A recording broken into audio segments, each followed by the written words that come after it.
Persiapan timnas kita yang akan berhadapan dengan tim Samurai Biru Jepang di Stadion Panasonic Zuita, Osaka pada tanggal 10 petang, ya itu 17.30 kalau nggak salah akan berlangsung waktu Indonesia bagian Barat.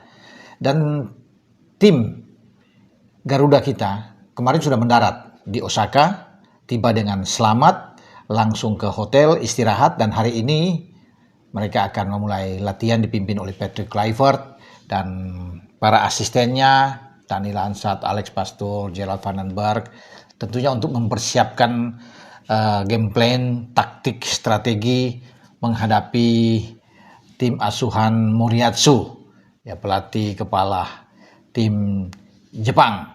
Nah, teman-teman, ada banyak yang bertanya apakah komposisi pemain yang kita turunkan atau dimainkan oleh Patrick Kluivert saat menghadapi Cina di GBK ya, pada tanggal 5 kemarin itu akan terus dipertahankan oleh pelatih Patrick Kluivert menghadapi Jepang. Ya, berarti starting 11 itu kalau bisa dilihat, penjaga gawang Emil Audero, di belakang bermain dengan 3-4-2-1 ya formasinya.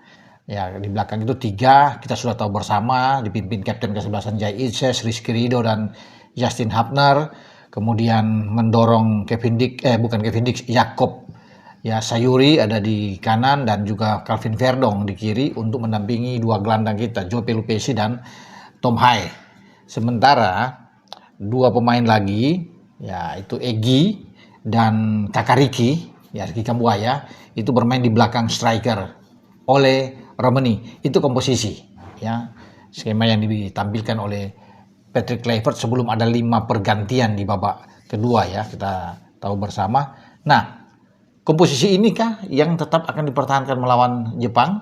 Memang kan kita belum tahu, semua ada di kepala Patrick Kluivert, bisa aja berubah ya dengan adanya Marcelino yang sudah tidak lagi menjalani hukuman akumulasi karena melawan Cina kan bersama dengan Martin Paes tidak bisa bermain. Nah, Marcelino mungkin saja dimainkan. Tapi kalau mau lihat juga Egy kemarin oke lah, tampil bagus dan mengesankan bersama dengan Kakariki. Nah, ini kan juga menjadi pertanyaan. Jadi kalau Marcelino masuk, pasti di sisi kanan itu Egy yang ditarik keluar. Ya, bermain dengan formasi yang sama katakan ya 3-4-2-1 ini. Nah, kemudian Kakariki, saya pikir Kakariki akan dipertahankan karena Ricky tampil luar biasa, dan itu diakui oleh Patrick Kluivert bahwa pemain Dewa United ini itu sangat fantastis, bagus, dan kita tahu bersama teman-teman pasti ingat dengan kejadian Kakariki diambil di kotak penalti ya oleh Wang Xiao di sana, dan akhirnya penalti ya terjadi. Memang ada waktu dia jatuh, pemain Cina ya, Wang Zhijiang maksud saya, itu tidak memprotes apa-apa karena dia tahu itu ada benturan, ada sentuhan kena dengan Kakariki. Nah, Ricky tampil oke, tampil bagus, bagaimana kepercayaan diri bermain luar biasa, dribbling oke, ya, passing juga terukur. Ini akan dipertahankan oleh PK menurut saya ya kalau bermain dengan posisi ini. Cuma yang tadi yang saya bilang itu kan di antara Egy atau Lino yang akan dimainkan oleh Dipan pasti.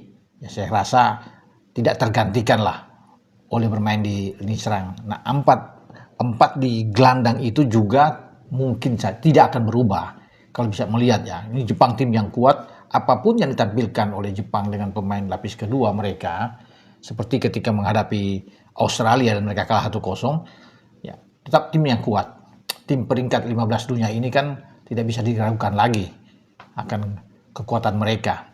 Nah, 4 itu pasti dengan Jakob, bisa saja Jakob yang akan bermain lagi. Kemudian dengan Verdong, Tom Hai, dan Joe Pelupessy.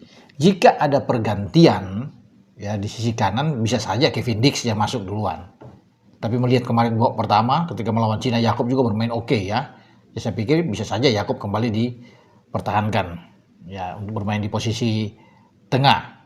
Kalau di belakang udah nggak bisa lagi diubah-ubah, tidak bisa dikutak-kutik ya. Itu sudah menjadi pakem benar dengan Kapten Jay Itzes, kemudian agak ke kiri Justin Hubner, dan ada di kanan Rizky Ridho.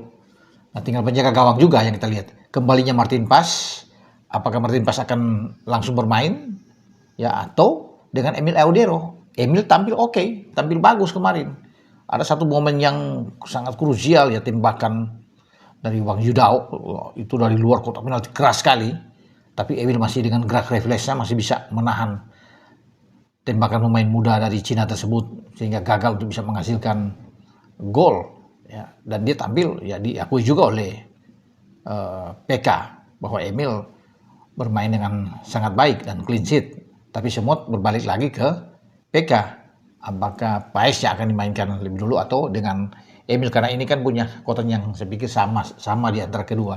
Tapi saya ingin melihat Emil ya, karena kemarin sudah tampil oke, bisa saja Emil lagi yang dimainkan menghadapi Jepang, karena sudah ada kepercayaan diri kan dari Emil setelah dia membawa Indonesia juga memenangkan laga melawan Cina.